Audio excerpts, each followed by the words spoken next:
कर्वावहि तेजस्विनावधीतमस्तु मा विद्विषावहि। ओम शांति शांति शांति। शंकरं शंकराचार्यं केशवं बादरायणं श्रोत्रभाष्यकृतौ वन्दे भगवन्तौ पुनः पुनः। ईश्वरो गुरुरात्मेति मूर्तिभेदविभागिनि व्योमवद्व्याप्तदेहाय दक्षिणामूर्तये नमः।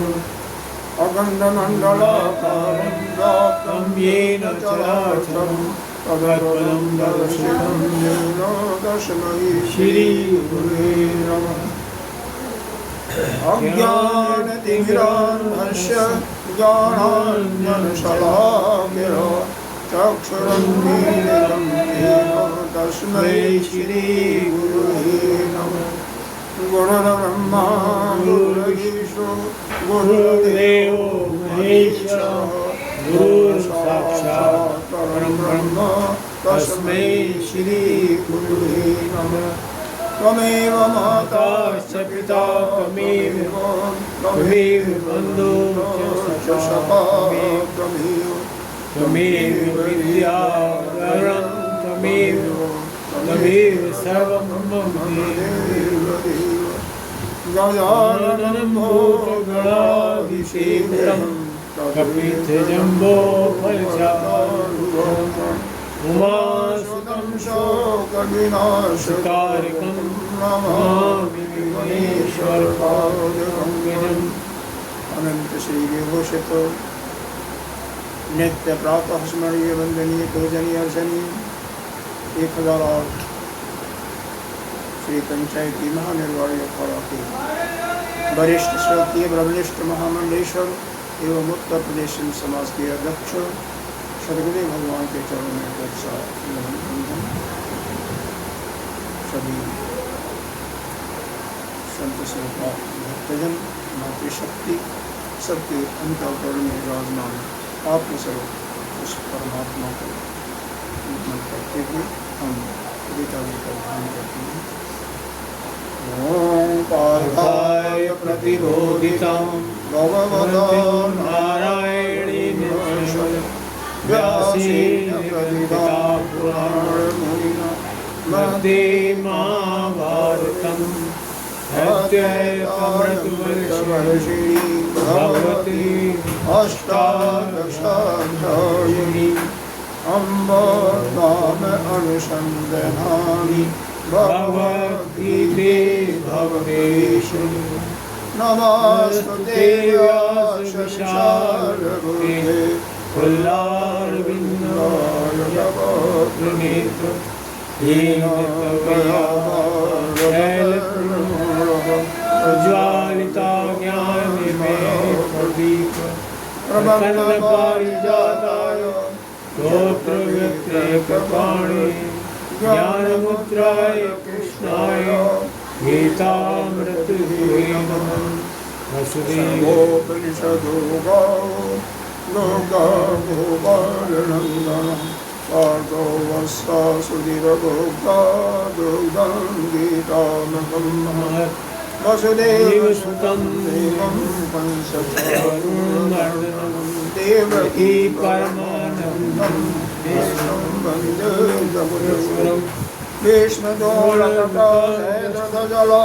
गान्धारनीलोत्पला शैलग्राहवती चतुरभानी करणेन लीलावती।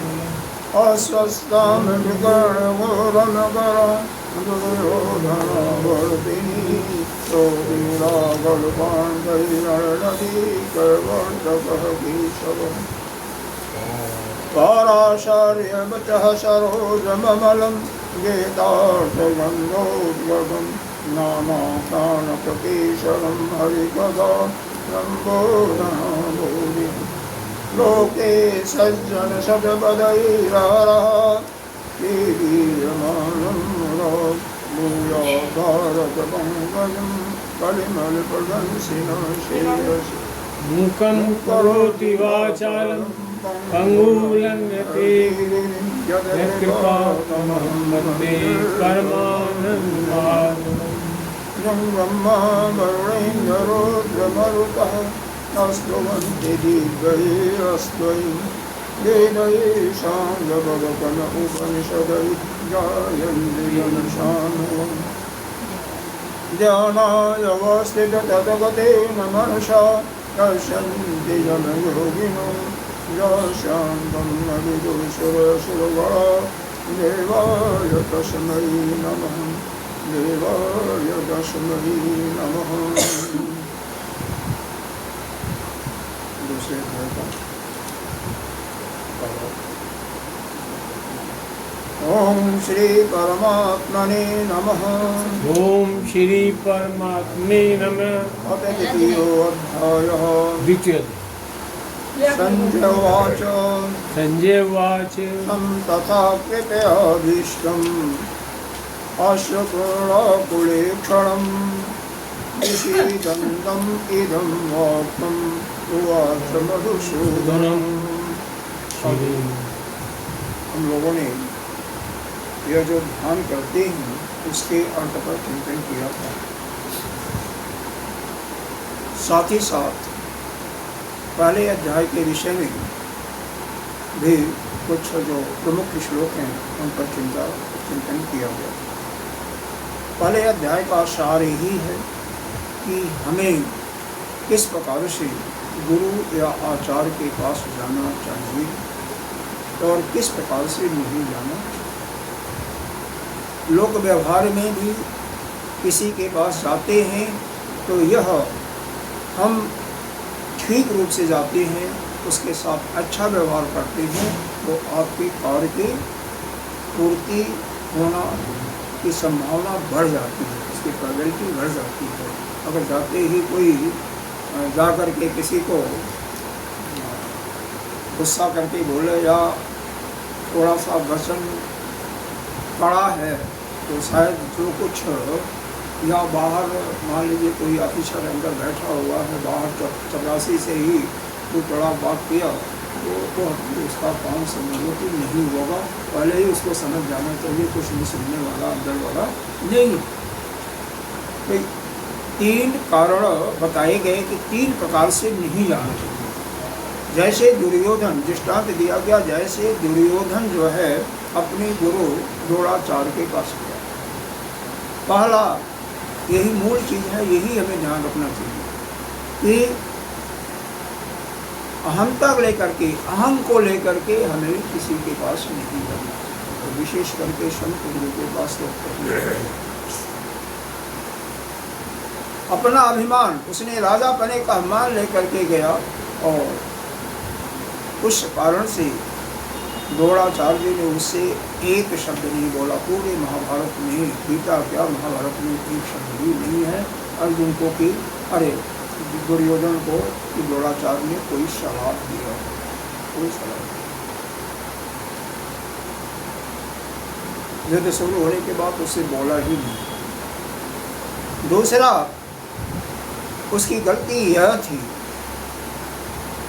कि व्यंग बोला कि आप ही का पढ़ाया हुआ धृष्टद्युम्न, आप जानते थे, यहाँ पर नहीं लिखा हुआ लेकिन सबको पता था। कहानी मैंने नहीं सुनाया था, मैं सुनाऊंगा, कहानी में थोड़ा नहीं जाएंगे क्योंकि ज़्यादा से ज़्यादा शुरू कर रहा है बहुत सारे।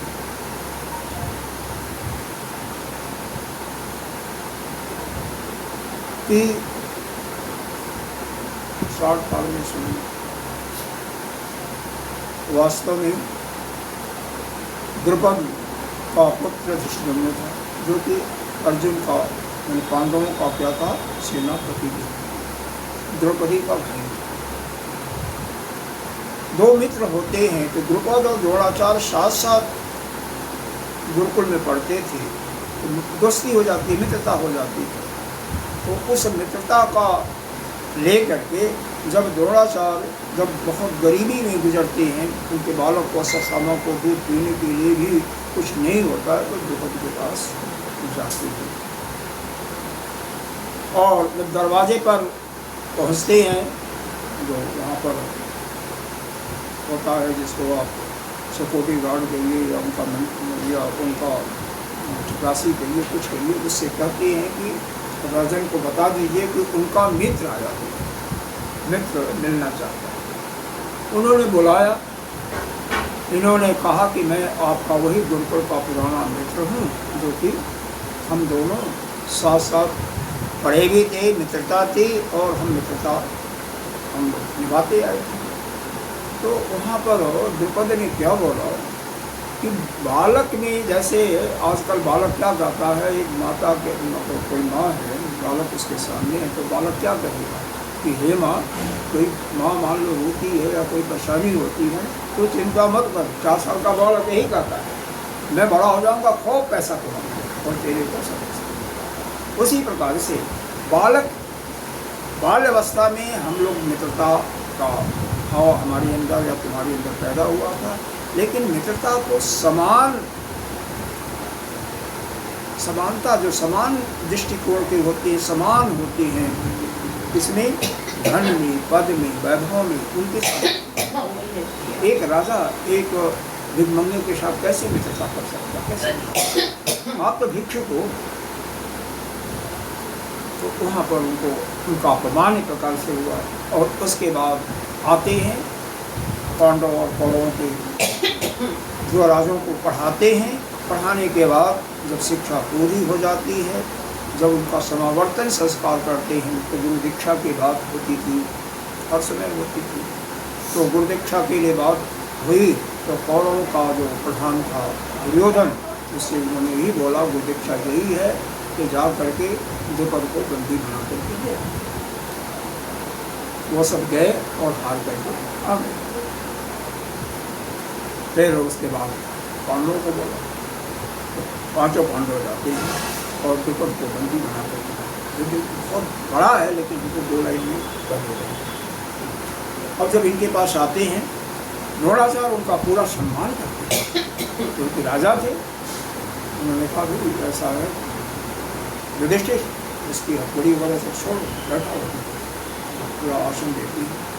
कहते हैं मैं आपको मित्र समझता हूँ, लेकिन आप चूँकि आपने कहा था मित्र में समानता होनी चाहिए, इसीलिए ऐसा है। आपका राज तो हमने ले लिया, राज तो आप बाहर गए अपना, ये बंदी बना लिया, मतलब राज को हमने जीत लिया। लेकिन क्योंकि मित्रता समानता में होनी चाहिए, समान वैभव वालों में, समान धन वालों में, इसलिए एक नदी थी वहाँ पर, उस नदी के उस पार आपका रहेगा क्षेत्र, इस पार मेरा रहेगा। एक प्रकार से उसको हम 2 भागों में बांट जाते हैं। हम दोनों बराबर बराबर के हो गए और दोनों की मित्रता, जैसे गुरुकुल में हम लोगों ने अपना मित्रता का एक संधि किया था, मित्रता जोड़ा था, वो हमारा और छोड़ दिया, उनको गए, कोई और कुछ नहीं किया। उनको भी अपमान लगा। उन्होंने बहुत बड़ा यज्ञ कराया और यज्ञ का उद्देश्य था कि द्रोणाचार्य को मारने वाला पुत्र पैदा।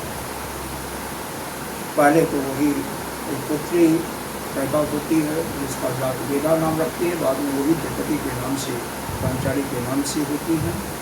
सभी इसके बारे में जानते हैं, नहीं जानते हैं तो कोई बात नहीं, समझाने पर बताइए। बाद में यज्ञ चलता रहा क्योंकि उनको तो पुत्र की जरूरत थी। तो पुत्र पैदा होता है का भाई द्रौपदी का, उसी जगह से ओरस पुत्र नहीं था, यानी पति पत्नी के संभोग से नहीं हुआ था, यज्ञ से पैदा हुआ था। और वही उसी को पांडवों ने पढ़ा। द्रोणाचार्य के पास जब बड़ा हुआ तो द्रुपद ने कहा हमारे मित्र हैं द्रोणाचार्य, उन्हीं के पास जाके पढ़ो। जबकि पूरा शोर हो गया था कि यह जो लड़का पैदा हुआ है द्रोणाचार्य का शत्रु है, द्रोणाचार्य को मारने के लिए पैदा हुआ। फिर भी गुरु का कर्तव्य होता है कि जो भी उनके पास आता है नियम के अनुसार नम्र होकर के समर्पणी कुछ भेंट सामग्री ला करके और शिक्षा प्राप्त करने के उद्देश्य से तो उसको शिक्षा दिया, पूरा युग में। तो इसीलिए यह दुर्योधन जो है व्यंग बोला है। व्यंग क्या बोला था, वो हम पढ़ दिए थे, उसको नहीं, बस स्रष्टा को उदाहरण थे। व्यूढ़ान द्रुपद पौत्राणाम तब शिष्य श्री, तुम्हारा ही शिष्य, यह जो कौन है, आपका ही पढ़ा पढ़ाया सिखाया पढ़ाया धर्मगुरु है, वही जो है पांडवों का क्या बना हुआ है, सेनापति, और वह ऐसा व्यूह की रचना किया हुआ है कि उसको भेद पाना मुश्किल। तो यह एक प्रकार से व्यंग बोला। क्यों व्यंग? एक तो द्रुपद का पुत्र कहा गया और आपका शिष्य, तो द्रुपद का पुत्र कहा गया तो आपका शिष्य कहने में कोई जरूरत नहीं थी, लेकिन फिर यह भी बताया आपका ही शिष्य, आपका ही पढ़ाया लिखाया, इसलिए यह व्यंग है।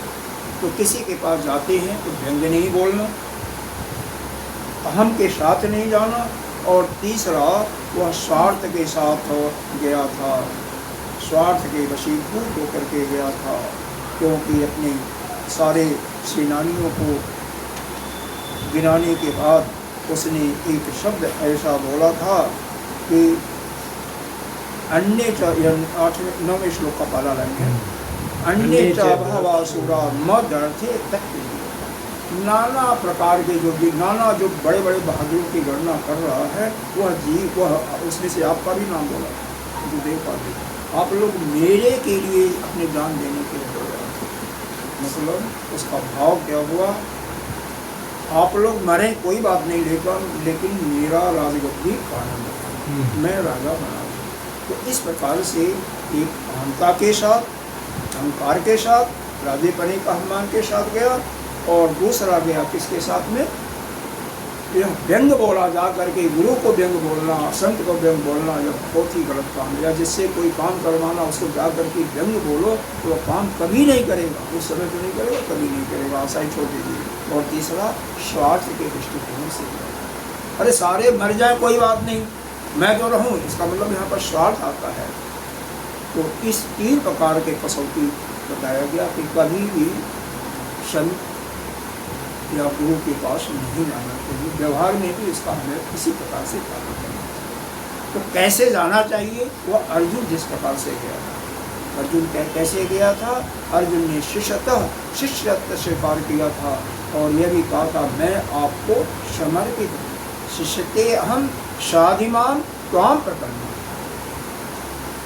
उसके पहले वाले ने जत श्रेयः तत् निश्चितम ब्रूहितम, जो हमारे लिए कल्याणकारी हो उसको आप सोच करके निश्चित कीजिए, और वह मेरी को बोलेगा, क्योंकि मैं धर्म किया है उसको मैं भूल गया हूँ। पारपण रोषो अपहत से इच्छा में काम धर्म सम्मूढ़, इस प्रकार से भाव यही है कि हम धर्म को भूल गए हैं। क्या धर्म है, हमें कृपणता का दोष आ गया है, या जो हमें करना चाहिए श्रेष्ठ काम उसको छोड़ करके मैं निम्न को पकड़ लिया हूँ। मानव जीवन पाने का सबका प्रमुख कर्तव्य जो है कि ऐसे रास्ते पर चलो, उस ब्रह्म विद्या को प्राप्त करो जिससे आपको दोबारा जन्म लेना है। लेकिन दोबारा जन्म लेकर के फिर 84 लाख योनियों में भटक रहे हो, भटकोगे ही तो आपका जीवन व्यर्थ जाएगा। और यह तो गारंटी ले लो कि जो कम से कम सत्संग करता रहता है, विशेष करके प्रस्थान त्रयी में श्रीमद् भगवद गीता आती है, और बताया था उपनिषद आती है, यानी उस ब्रह्म विद्या का जिसके द्वारा निरूपण किया गया है, कभी वह गीता जी में भगवान ने स्वयं गीताकारों में अज्ञानी बोला है कि जो गीता का जो अध्ययन कर रहा है, जो पढ़ाने वाला है और जो सुन रहा है, उसको क्या कहते हैं, ऑर्गेनाइज कर रहा है, ऑर्गेनाइजर भी होता है। तो इसको कभी इसकी निम्न गति नहीं होती, इसकी ऊर्ध्व गति होती है, मतलब यह कभी भी नरक में नहीं जाता है। तो कम से कम यह तो निश्चित है कि आप लोगों की निम्न गति नहीं होगी, तो होगी तो ऊर्ध्व गति होगी। ऊर्ध्व गति का मतलब कम से कम मनुष्य योनि को मिलेगा ही, देवता की योनि भी अगर उस योग्य बंदे को मिलेगा। उस योग का मतलब जिसके पुण्य ही ज़्यादा होती है, 90% जिसका पुण्य होगा, 80% पुण्य होगा, वह देवता का ही जन्म पाएगा। 60% भी होगा तो भी देवता नहीं बनेगा तो यक्ष बन जाएगा। 70% 75 यह बन जाती हैं, क्या बोलता है, गंधर्व बन जाते हैं। इस प्रकार से अपने अनुसार बने।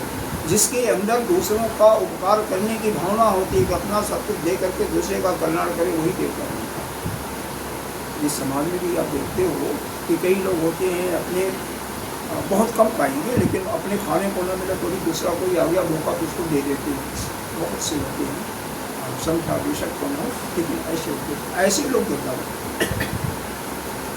आपके अंदर भाव है कि वर्षा नहीं हो रही है तो मैं अगर होता तो मैं वर्षा, जैसे कल हम लोग गए वहाँ पर किसी का भाव पाया कि अगर मैं होता तो इसको ऐसा मन करता कि किसी को कोई तकलीफ नहीं होती आप।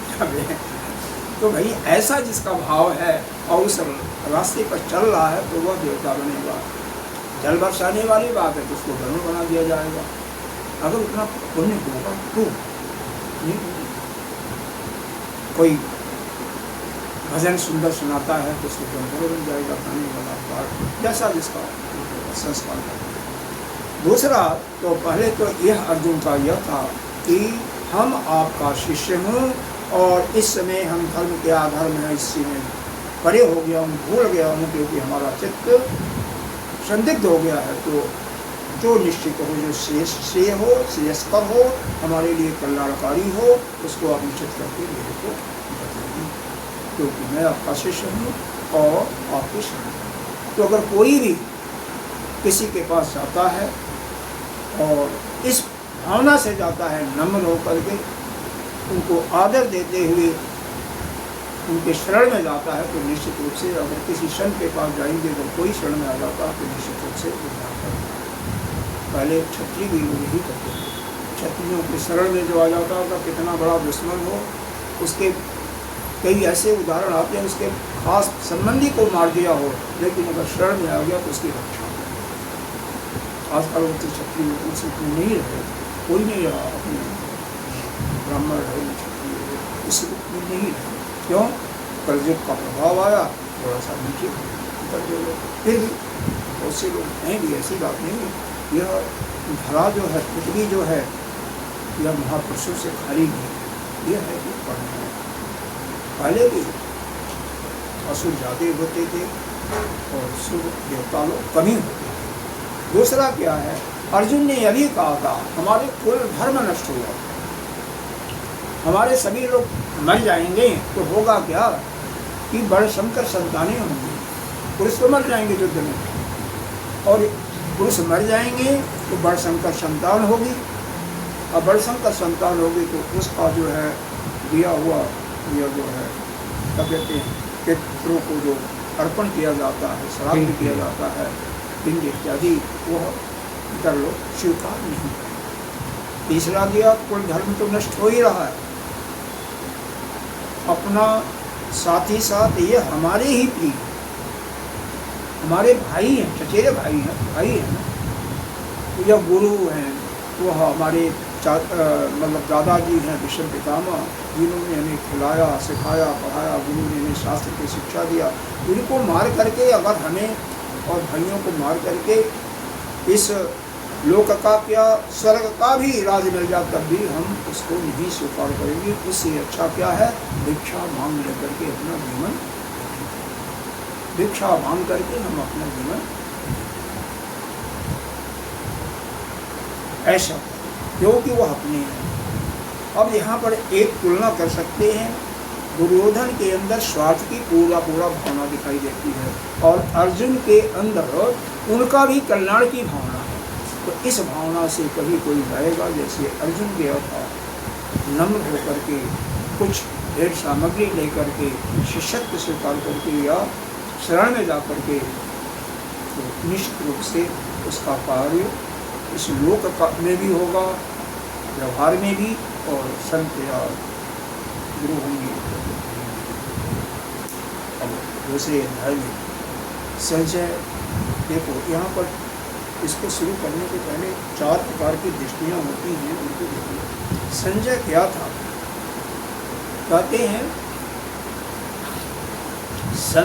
सम्यते जह सम्यते जह इंद्रियाणी स संजय, जो इंद्रियों को ठीक प्रकार से संयमित करता है, यानी जिसकी इंद्रियां उसके बस में होती हैं उसी को हम संजय हैं। और किसकी इंद्रियां बस में होती हैं? जो सभी के अंदर अपनी आत्मा को देखता है और सबकी आत्मा को अपने अंदर, यानी पूर्ण रूप से संत। संत कपड़ा पहनने के बाद यहाँ पर नहीं की जाती है। जो संत है, संत हमेशा क्या स्वभाव होता है? सभी का कल्याण। जिसके अंदर ऐसी भावना है कि सभी का कल्याण हो, सभी को एक समान दृष्टि से, सम दृष्टि से देखने वाला है, उसी को संत। ठीक है, केवल वेशभूषा को देख करके नहीं, समत्व का दृष्टि होना चाहिए, समान दृष्टि।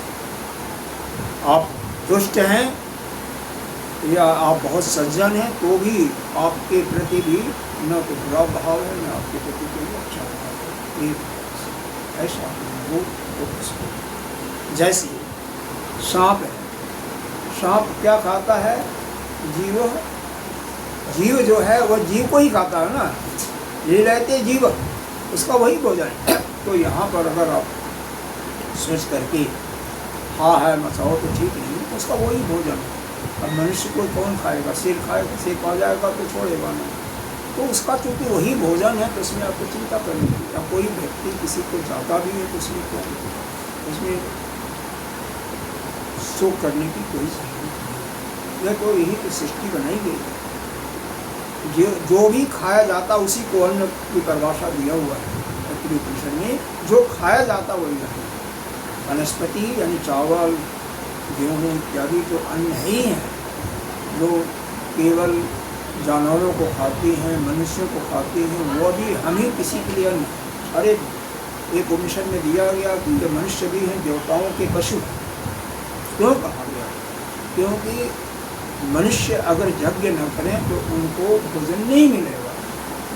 हम जो भोजन देते हैं हमारा वो उसका यज्ञ का वो केवल गंदे ही स्वीकार करते हैं, तो उस वही उनका भोजन है। कितनों को आप पिंडदान न दो तो उनको कहाँ भोजन? वही होता है। अब चूँकि उनका एक दिन जो है आपके एक वर्ष के बराबर होता है, इसलिए एक दिन प्रतिदिन देते रहते हैं। मतलब यहाँ पर ऐसे धरती का, पृथ्वी का एक वर्ष उनका एक दिन की बराबर होता है। तो दिन में हर साल देते हो ना, पितरों का पिंडदान करते हो ना, हर साल करते हो ना, एक दिन किसी भी टाइम का। तो इसका मतलब प्रतिदिन आप उनको देते हो।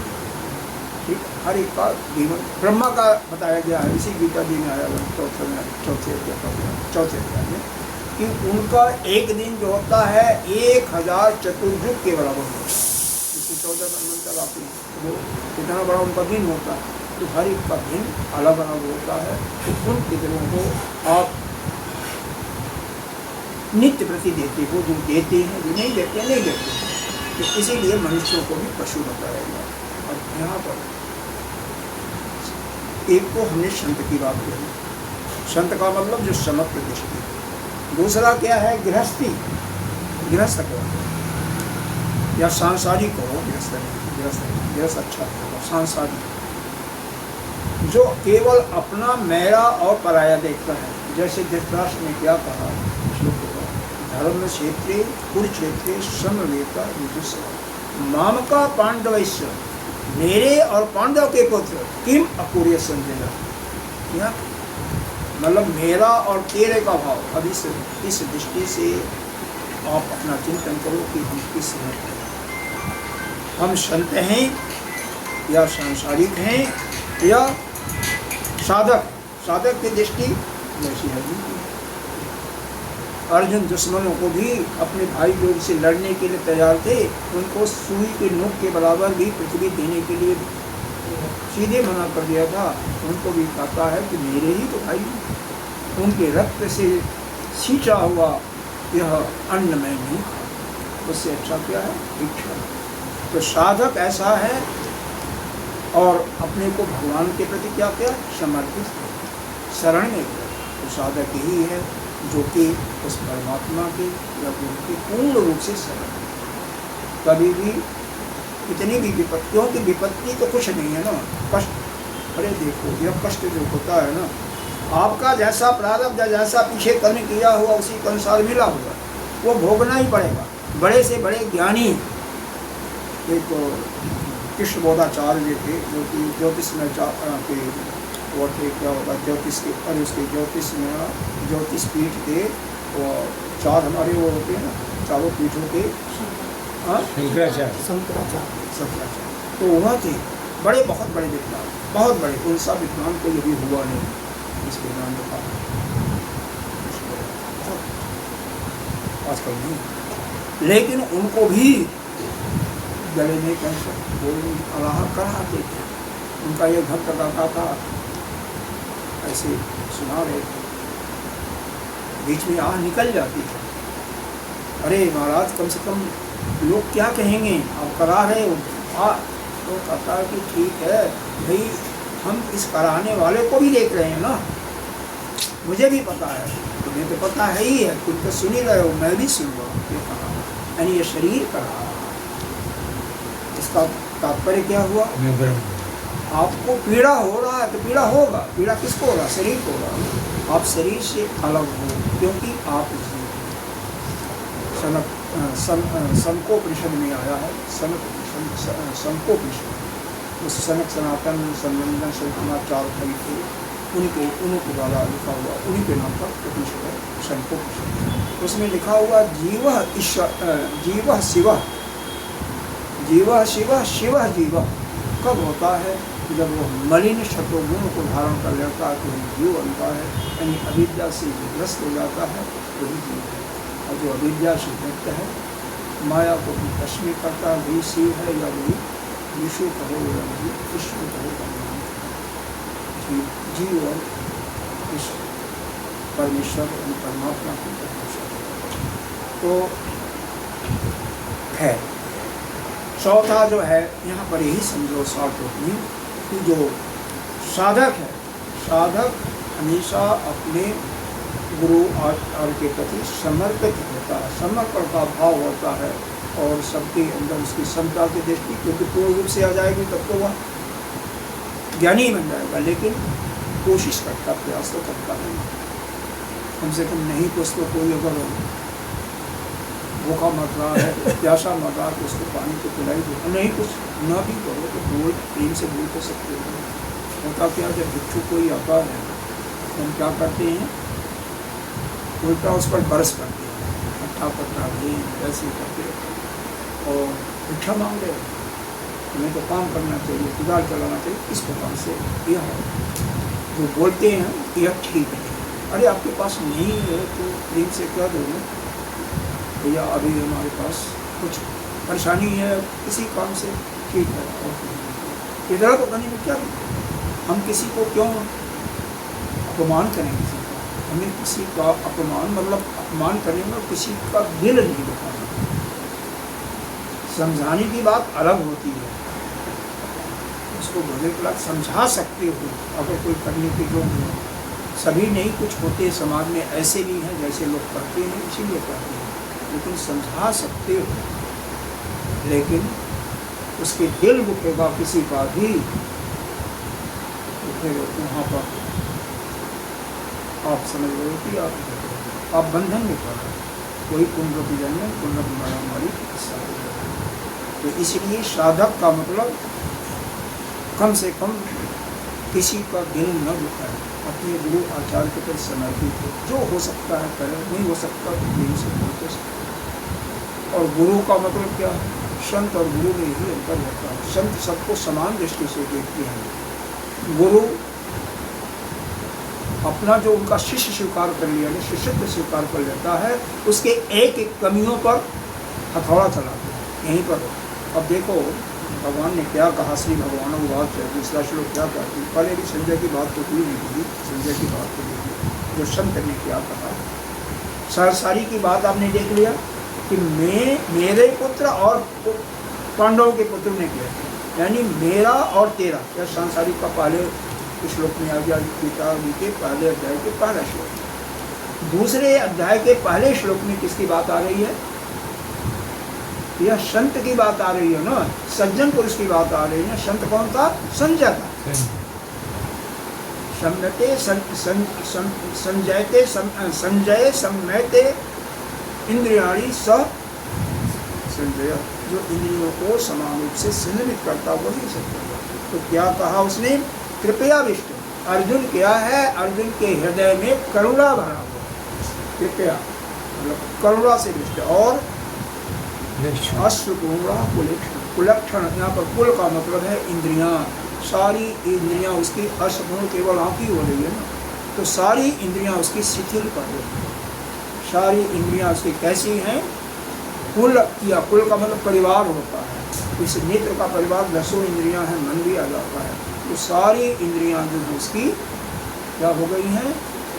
यह एक प्रकार से थक सी गई है, चूर हो गई है, छीड़ हो गई है। ऐसा हो रहा है कि वो अशक्त हो गई है, कुछ करने के लिए तैयार नहीं, हाथ कांपने लगता है। कभी कभी क्रोध करना, जानते हुए क्रोध करना। अपने दिल के अंदर, अपने अंदर यह आपको मालूम हो कि मैं क्या बोल रहा हूँ, ऐसा हो।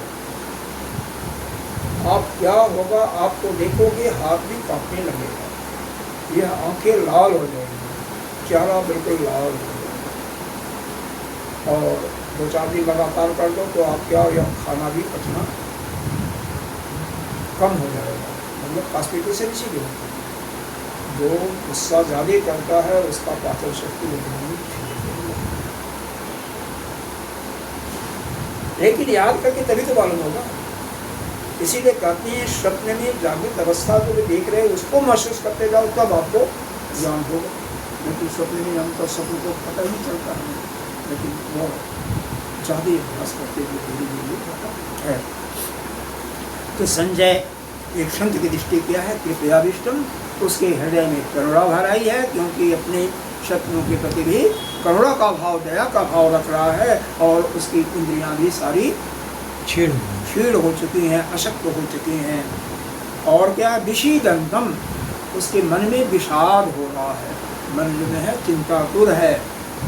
वो भी जानता था, क्या नहीं जानता था कि अर्जुन मोह से ग्रस्त है, लेकिन अर्जुन ऐसा शब्द नहीं बोला, क्योंकि संत तो जो है हर के अंदर क्या देखते हैं? अच्छापन देखते हैं। एक संत और एक शिष्य जा रहा था, एक देखा कि एक कुत्ता था, वो गाड़ी से, ट्रक से कुचल गया था, उसका दांत निकला हुआ था। जो शिष्य था ऐसे हम लोग भी करते, ऐसी बात नहीं, ऐसे करके निकल जाते। संत ने कहा क्या कर रहे हो? देखो उसके अंदर तुम्हें बुराई तो दिखाई दी, लेकिन उसके दांत कितने चमक रहे हैं, तुम्हारे दांत देखो पीले पड़े हैं। शिष्य तो हम दूसरे की अच्छाई को देखना वह संत का काम है, उसके बुराई को नहीं देखना। अरे और गंदगी जो है, और कोई भी मर जाएगा, आप भी मर जाओगे, आपका भी रक्त कहीं गिरा दिया जाए फाड़ करके कुछ भी, तो भी बस बदबू आएगी। 2 दिन के बाद तीसरे दिन वो खुद, आप जहाँ वो गिरा रहेगा रक्त, आप खुद नहीं जा पाओगे, आप खुद अपने नासका को सिकोड़ोगे। तो यह संत का जो स्वभाव होता है, सबको एक अच्छी दृष्टि से देखता है। देखो हम लोग क्या करते हैं, ज़्यादातर उसकी जो बुराइयाँ होती हैं उसको देखते हैं। संत उसकी अच्छाइयों को देखा, बुराइयों को देखता। बस कोई भी इस संसार में न तो जीव है न पुरुष है, पुरुष का मतलब पुरुष स्त्री में शक्ति न हो, जिसके अंदर कोई न कोई अच्छाई न हो, विशेषता न हो, और कोई ऐसा नहीं जिसके अंदर बुराई हो। बड़े से बड़े हो जाते हैं ना, उनके अंदर ही बुराइयाँ होती, किसी के अंदर ऐसा नहीं होता है। लेकिन संत का काम किया, उनकी अच्छाइयों को देखो, आप सबके अच्छाइयों को देखो, बस उसके जो दुर्गुण है दुर्गुण को मत देखो ना, दुर्गुण तो आप सबके अंदर होते, आपके अंदर अच्छाइयाँ भी, किसी के अंदर कोई अच्छाई है, किसी के अंदर बल बहुत है, किसी के अंदर ज्ञान है, किसी के अंदर दया का भाव है, कोई समाज का सेवा, हर प्रकार के लोग होते हैं ना। केवल अच्छाइयों को देखने वाला और सबको समान दृष्टि से, किसी को वो करने चोट नहीं पहुँचाने वाला क्या देखता है, उसको संत कहते हैं। तो यहाँ पर अर्जुन मुँह को छिपा करके क्या, विषीदंतम इदम, तो विषीदंतम मतलब उसका मन जो है विषाद से दुखित है, दुखित मन वाला है, हृदय में करुणा भरा हुआ है और इंद्रियां उसकी अशक्त हो गई, असहाय हो गई हैं। ऐसा मधुसूदन से ऐसा बात करें। मधुसूदन किसे कहते हैं? भगवान। मधु और कैटब नामक राक्षस को मारने वाले जो कान से ही पैदा हो गए थे, जो कभी बताया था, बारम्बार कहानी नहीं सुना, तो उनको मारा था, इसीलिए उनका भगवान का नाम पड़ा था। अब भगवान चूँकि आगे के श्लोक में भगवान के अर्जुन ने शिष्यत्व स्वीकार किया है। कार्पण, कल हमने इसके कोई चर्चा किया था, बड़ा नहीं करेंगे। कार्पण दोषो अपहत स्वभाव दीक्षामितम धर्म सम्मूढ़ चेता जत श्रेय स्यात् निश्चयम ब्रूहि तन्मे शिष्यते हम स्वादिमान राम प्रथा। ऐसा बोला। तो शिष्यत्व स्वीकार किया था, इसलिए जो शिष्य हो गया, भगवान गुरु, भगवान और अर्जुन का संबंध जो है, हम देखो 185 साल का ऐसा श्रीमद् भागवत में आता है कि भगवान की जिंदा 125 वर्ष 125 वर्ष भगवान जिंदा थे। भगवान श्री कृष्ण 125 वर्ष जिंदा थे। और वहीं पर यदि आता धर्मराज युधिष्ठिर 35 साल तक शासन किए थे, तो 125 में से 35 निकाल दोगे, 36 निकाल दोगे, 39 वर्ष आता घटा करके देख लेना, 39 90, तो कम से कम 85-90 साल के भगवान थे। यह भी पढ़े हो, सुने हो कि भगवान और कृष्ण और अर्जुन या युधिष्ठिर सब साथ साथ खेले और पढ़े हुए, क्योंकि कुआ के लड़के थे। उनकी माँ किसकी थी? कृष्ण की बुआ थी, तो आना जाना लगा रहता था। हाँ, पिछले जन्म में नर नारायण के अवतार भी साथ साथ हुए थे, साथ साथ तपस्या किए हुए थे, बहुत कुछ समानता थी। साथ साथ खाए थे, एक ही थाली में छोड़ करके खा भी लेते थे। जैसे भगवान को देखा होगा कि जब गाँव वालों के साथ करते थे तो उसके मुँह से भी चटा हुआ चाट लेते थे, तो भगवान की वो लीला। तो यहाँ पर गाली दिया, इसे गाली देने के लिए मैं बता रहा हूँ। एक शब्द कहा है क्लब्यम, तीसरे श्लोक में क्या किया है? कुतः त्वा कश्मलम इदम, कहाँ से कश्मल कहते हैं मल को, गंदगी को, तुम्हारे मन के अंदर यह गंदा या कचड़ा, कूड़ा कचड़ा भर गया। विषय संपस्तम, यह विषम परिस्थिति में, कोई भी बात विषम परिस्थिति में, मतलब जैसे यहाँ पर सत्संग चल रहा है और कोई आकर के कोई अन्य प्रकार की बातें का चर्चा छेड़ दे, तो उसको हम विषम परिस्थिति कहेंगे। जो बात चल रहा है उसी संदर्भ में कोई प्रश्न करता है, बैठा हुआ पूछता है, वो तो ठीक है, लेकिन किसी के मन में कोई अन्य चीज आ जाता है जो कि इससे कोई संबंधित नहीं है, न तो ज्ञान संबंधित है, उसको कहा जाएगा विषम परिस्थिति। तो यह विषम परिस्थिति में, क्योंकि विषम परिस्थिति कैसी है? दोनों सेनाएं तैयार हैं युद्ध करने के लिए, इधर से 11 अक्षौड़ी, इधर से 7 अक्षौड़ी, संत भी बच चुके हैं एक बार। और उसके बाद भी अर्जुन पहले क्या करता था? सबको मारूंगा एक एक करके, तपस्या करके बहुत बड़े अस्त्र प्राप्त किया था, इंद्र से प्राप्त किया था, अग्नि से रथ प्राप्त किया था, भगवान शिव से पशुपत नाम का शस्त्र, बहुत सारे शस्त्र इत्यादि इकट्ठा किए थे। किस लिए? मारने के लिए उन्हीं को। और आज उसके अंदर करुणा आ गई। कैसे आ गई? यह तो वही भगवान कर रहे हैं। इस विषम परिस्थिति में अंदर या कैसे गंदा भाव आ गया, ये तो भाव ठीक नहीं, तो भाव बहुत गलत है। और क्या बनाया? यहाँ पर 3 चीजें की हैं, बातें हैं, उनको आपको ध्यान रखनी चाहिए। अनार्य जोष्टम अस्वर्गम अकीर्तिकरम अर्जुन। हे अर्जुन, कोई भी ऐसा बात आता है तो हमें यह देखना चाहिए कि हमारे पूर्वज, हमारे जो आर्य लोग हैं, उन्होंने, श्रेष्ठ लोग हैं, उन्होंने क्या किया। ऐसी जब परिस्थिति आ जाती है, जैसे भाई भाई की लड़ाई की थी, तो इसमें उन्होंने क्या किया है? अनार्य दुष्टम, हमारे आर्य लोगों ने, हमारे जो पूर्वज थे, उन्होंने इस परिस्थिति में, इस विषम परिस्थिति में कैसा नहीं, जैसा नहीं वैसे। और स्वर्गम, फिर ये देखना चाहिए इस कार्य को करने से हमें स्वर्ग की प्राप्ति होगा बाद में, या नरक की। और स्वर्ग होगा या नरक होगा। और वर्तमान में क्या होगा? और कीर्ति करम, हमारी लोग कीर्ति गाएंगे, जस गाएंगे, या हमें लोग गाली देंगे। तो कोई भी बुरा परिस्थिति आए तो हमें क्या सोचना चाहिए, या जिसका के पास कोई निर्णय न आए कि क्या ऐसा परिस्थिति के पीछे किसी श्रेष्ठ पुरुष के पास भी आया होगा। मान लो आपके परिवार में नहीं है और कोई ज्ञानी महात्मा या कोई राजा जो अच्छा पालक है, जैसे विक्रमादित्य इत्यादि के पास आया होगा, जिसका इतिहास में हमारा नाम प्रसिद्ध है। उन लोगों ने क्या निर्णय लिया, क्या उनके पास ऐसी घटना आई रही होगी, जरूर किसी न किसी के पास आपको ढूंढना पड़ेगा, मिल जाएगा। तो उन्होंने क्या निर्णय लिया। दूसरा, यह जो निर्णय लेने जा रहे हो वह निर्णय आपका भविष्य में आपको पुण्य देगा, यानी स्वर्ग की प्राप्ति देगा, या आपको नरक देगा। तीसरा, वर्तमान में क्या है, वर्तमान में लोग आपकी गाथा गाएंगे या आपकी आलोचना करेंगे। अगर मान लो अर्जुन भाग जाता तो क्या होता, लोग गाड़ी नहीं देते कि बड़ा बना था भी और डर को काया, यही कहते ना, आगे आगे काया भी है। लेकिन इस प्रकार से अब अगले एक श्लोक भगवान कहे या क्लव्यम मां, क्लव्य कहते हैं नपुंसक को गाली ऐसे 80-85 साल को मान लो 5 साल 10 साल अर्जुन छोटा भी रहा होगा तो 70 का तो रहा होगा, 75 का रहा होगा, गाली ऐसा कभी नहीं दिया था। और साले बहनोई का रिश्ता भी था, सुभद्रा भगवान की बहन की सगी बहन। क्लव्य कहते हैं नपुंसक का, जबकि अर्जुन के उस समय कई पुत्र थे, जिसमें अभिमन्यु का नाम तो सभी जानते थे, सभी जानते थे। कोई ऐसा नहीं होगा कि नाम सुना, शादी भी होगी। और युद्ध तो 18 दिन का चला था, 18वें दिन का कहानी भी आता है कि उसके सुभद्रा के उसमें गर्भ में एक बच्चा भी था। तो सबको साथ तो वो बच्चा नहीं था ना अर्जुन, अर्जुन भी तो समान एज का ही था, तो 70, 75, 80 साल का तो अभी था, कभी गाली नहीं दिया था। ऐसे गाली नपुंसक बोला, क्लब करते हैं नपुंसक, तू नपुंसक है, क्यों कहा, शिष्य स्वीकार, शिष्यत्व स्वीकार किया ना कि यह मेरा शिष्य है। हमेशा गुरु यही सोचता है कि हमारे शिष्य के अंदर किसी प्रकार की कोई कमी नहीं।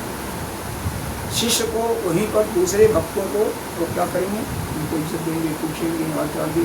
लेकिन जो शिष्य बन गया है, सही रूप में शिष्य स्वीकार किया, उसके एक एक कमियों को निकाल करके उसके अंदर से वो कमियां दूर कराने के लिए हथौड़ा भाग गया तो भाग गया, नहीं भाग गया तो वो फिर उसी प्रकार से गुरु जैसे ही भाग गया।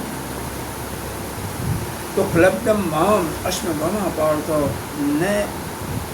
नहीं न तत्तम, मतलब इस प्रकार का तुम्हें चिंतन ही, इस प्रकार के तत्व का तुम्हें चिंतन कभी करना ही नहीं चाहिए। हाँ, और ये छोड़ दो, हृदय की दुर्बलता को छोड़ो, शुद्ध करो, त्यागो, तत्व तिष्ठ और परम तप जो अपनी भुजाओं से सबको पीड़ित करे उसको कहते हैं परम तप। एक शब्द और आता है विशाल बाहु, जिसकी भुजाएं बहुत लंबी लंबी हो, उसको भी। लेकिन यहाँ पर अर्जुन युद्ध के पहले सभी राजाओं को, इसके पहले एक यज्ञ भी हुआ था ना, अश्वमेध यज्ञ भी युधिष्ठिर ने करवाया था। तो इंद्रप्रस्थ जंगल था, पहाड़ था, वही दिया था पहले। तो उसको सभी राजाओं से परास्त करके इतना धन इकट्ठा कर लिया था कि इंद्रप्रस्थ बिल्कुल धन धान से भर गया था। और उसी को लालच में तो दुर्योधन और सब झगड़ा हुआ, सपने या जुआ करवाया इत्यादि, कि वह हमें किसी तरीके से इंद्रप्रस्थ में ऐसा ये लालच धन का ही होता है, ये हवस होती है। किसी भी चीज़ को, किसी भी चीज़ की हवस हो जाती है। हवस मतलब एक और ही मिल जाए, और मिल जाए, हाँ, और एक इच्छा। कई लोगों की काम की इच्छा होती है, कई लोगों को अच्छी अच्छी गाड़ियों की इच्छा होती है, कई लोगों को अच्छा अच्छा भोजन की इच्छा, कई अच्छे अच्छे कपड़े के, एक दिन कपड़े एक दिन पहनेंगे, दूसरे दिन दूसरा कपड़ा, तीसरे दिन ऐसा भी होता है। किसी चीज़ का जो हवसी हो जाता है ना, वह एक प्रकार से उसका जीवन नीचे ही जाता है। नीचे का मतलब नरक में ही जाएगा, क्योंकि उसमें उस अपने मन के इच्छाओं के कारण वो पतन गिर जाता है।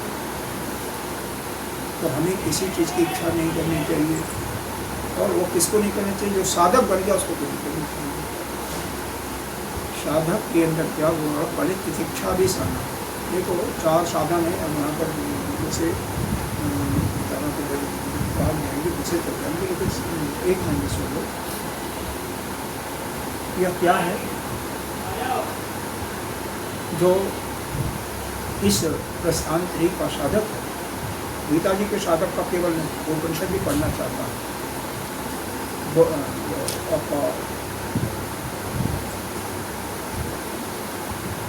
और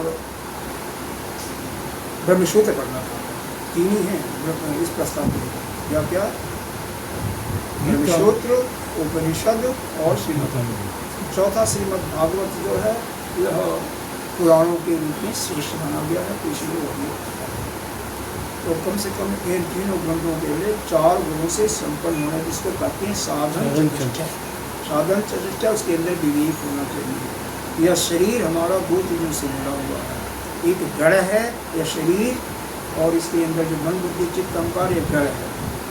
5 चीज़ों से बना हुआ, आकाश, वायु, तेज, जल और पृथ्वी। और इसी के अंदर चेतन एक है, यानी वह आत्म स्वरूप में आत्मा, यानी आप हो। आप कौन हो? वही ब्रह्म हो, जिसके शक्ति से आप जो है, उसी के शक्ति से, उस ब्रह्म के शक्ति से आप सारे कार्य करते हो, चलते हो, फिरते हो, बोलते हो। उसकी शक्ति नहीं होती अपनी।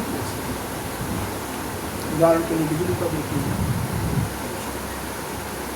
तो यह उसी की शक्ति से हम सारा काम। तो यह चेतन और जड़ मिला हुआ, उसको पहचानना है कि हम क्या हैं, आत्मा कौन है और यह शरीर। आप शरीर नहीं हो, इसको जिसने पहचान लिया, कम से कम वह जीव इसका भंग हो ही जाएगा। क्योंकि अगर अपनी दोष को, अपने दोष मतलब समझ लो ना, अपनी जो कमियाँ हैं, कमियों को अगर जो देख लेता, पहचान, मान लो हमने गलत बोला और हमें बाद में हमें ध्यान आया कि यह अमुक कार्य हमें नहीं करना चाहिए था, अमुक नहीं बोलना चाहिए शब्द, लेकिन हमने बोला, तो अपने दोष को पहचानने वाला उसको रिमूव भी कर सकता, उसको दूर भी कर सकता।